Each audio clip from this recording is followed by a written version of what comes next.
आखिरकार हरियाणा सरकार को हड़ताली क्लर्कों के आगे झुकना ही पड़ा। बता दें कि सरकार की ओर से जो नो वर्क नो पे का फैसला लागू किया गया था उसका अब सरकार की ओर से वापस ले लिया गया है, जिसके बाद से ही हरियाणा के क्लर्कों में काफी खुशी का माहौल देखने को मिल रहा है। तो वहीं आपको बता दें कि हड़ताल के दौरान के समय को लीव ऑफ काइंड ड्यू में गिना जाएगा। सरकार की ओर से फैसला लिया गया है, जिसके बाद से ही 15,000 क्लर्कों को सरकार की ओर से बड़ी राहत दी गई है। साथ ही स्ट्राइक के समय को लीव ऑफ काइंड ड्यू के तौर पर माना जाएगा और सरकार ने एक और बड़ी राहत क्लर्कों को दी है। सरकार ने फैसला किया है कि स्ट्राइक के समय को सर्विस ब्रेक भी नहीं गिना जाएगा। हरियाणा सरकार ने क्लर्कों की स्ट्राइक के वक्त की सैलरी जारी करने का भी आदेश जारी कर दिया है और क्लर्कों की तरफ से 5 जुलाई को ग्रेड पे बढ़ाने की मांग को लेकर स्ट्राइक का ऐलान किया गया था, जिसके बाद सरकार की तरफ से ही हड़ताली क्लर्कों के लिए 27 जुलाई को नो वर्क नो पे का आदेश जारी किया था, जिसके बाद अब सरकार की ओर से फैसला वापस ले लिया गया है। हाल ही में हुई क्लर्कों की सरकार के साथ बैठक के बाद स्ट्राइक खत्म हो गई थी। मीटिंग में सरकार की ओर से 21,700 पे स्केल का ऑफर दिया गया था, लेकिन एसोसिएशन ने इसे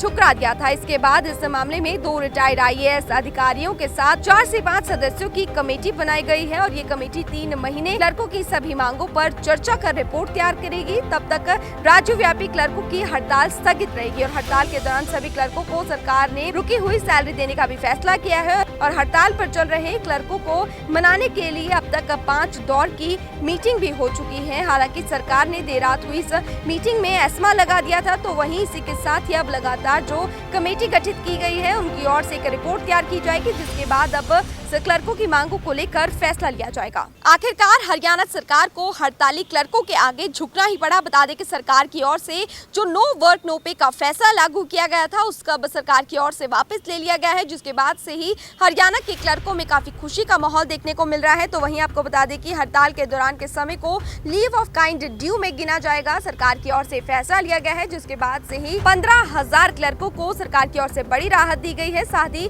स्ट्राइक के समय को लीव ऑफ काइंड ड्यू के तौर पर माना जाएगा और सरकार ने एक और बड़ी राहत क्लर्कों को दी है। सरकार ने फैसला किया है कि स्ट्राइक के समय को सर्विस ब्रेक भी नहीं गिना जाएगा। हरियाणा सरकार ने क्लर्कों की स्ट्राइक के वक्त की सैलरी जारी करने का भी आदेश जारी कर दिया है और क्लर्कों की तरफ से 5 जुलाई को ग्रेड पे बढ़ाने की मांग को लेकर स्ट्राइक का ऐलान किया गया था, जिसके बाद सरकार की तरफ से ही हड़ताली क्लर्कों के लिए 27 जुलाई को नो वर्क नो पे का आदेश जारी किया था, जिसके बाद अब सरकार की ओर से फैसला वापस ले लिया गया है। हाल ही में हुई क्लर्कों की सरकार के साथ बैठक के बाद स्ट्राइक खत्म हो गई थी। मीटिंग में सरकार की ओर से 21,700 पे स्केल का ऑफर दिया गया था, लेकिन एसोसिएशन ने इसे ठुकरा दिया था। इसके बाद इस मामले में 2 रिटायर्ड IAS अधिकारियों के साथ 4 से 5 सदस्यों की कमेटी बनाई गई है और ये कमेटी 3 महीने क्लर्कों की सभी मांगों पर चर्चा कर रिपोर्ट तैयार करेगी। तब तक राज्यव्यापी क्लर्कों की हड़ताल स्थगित रहेगी और हड़ताल के दौरान सभी क्लर्कों को सरकार ने रुकी हुई सैलरी देने का भी फैसला किया है और हड़ताल पर चल रहे क्लर्कों को